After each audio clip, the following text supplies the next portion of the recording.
Hi friends, అందరికీ నమస్కారం అండి. మష్రూమ్ కర్రీ ఇలా చేసి చూడండి అబ్బా! బాగా ఇష్టంగా తింటారు మా మేడం వాళ్ళ పిల్లలంతా. మీకు ఇష్టమవుతుంది. నేను పనిచేసే ఇండ్లలో పిల్లలకైతే టొమాటో కనబడకూడదు, ఆనియన్ కనబడకూడదు, కర్రీలో ఒకటే గలాటబ్బా. ఇలా సన్నగా కట్ చేసుకోవాలా. ఒక స్పూన్ గసాలు, ఒక 6 కాజు పీసులు నానబెట్టేసుకుందాము. కడాయిలో 2 స్పూన్లు ఆయిల్ వేసి, ఒక పట్ట లవంగం వేసి, 2 ఆనియన్లు వేసి ఫ్రై చేసుకుందాము.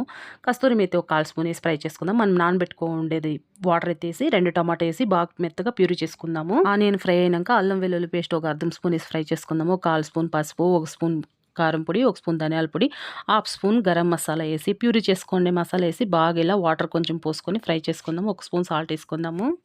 కాస్త ఆయిల్ తేలేదాకా ఫ్రై చేసుకొని మష్రూమ్ కట్ చేసుకోండి. దీంతో వేసేస్తాము. మూత పెట్టేసినామంటే 15 నిమిషాలు అవుతుంది. స్లో కుకింగ్ చేసినామంటే ఇలా చూడండి బాగా కుక్ అయిపోతుంది. పాల మీద ఉండే మీగడ ఒక స్పూన్ వేసుకుంటా ఉన్నాను. ఒక 1/4 స్పూన్ నెయ్యి వేసుకుంటా ఉన్నాను. ఏదైనా మసాలా ఎక్కువ ఉంటే కూడాను అవంతా బాగా కమ్మగా ఒక టేస్ట్ వచ్చేస్తుంది. పిల్లలకి ఇష్టం అవుతుంది. కొత్తిమీర వేసుకొని దించుకున్నామంటే గ్రేవీ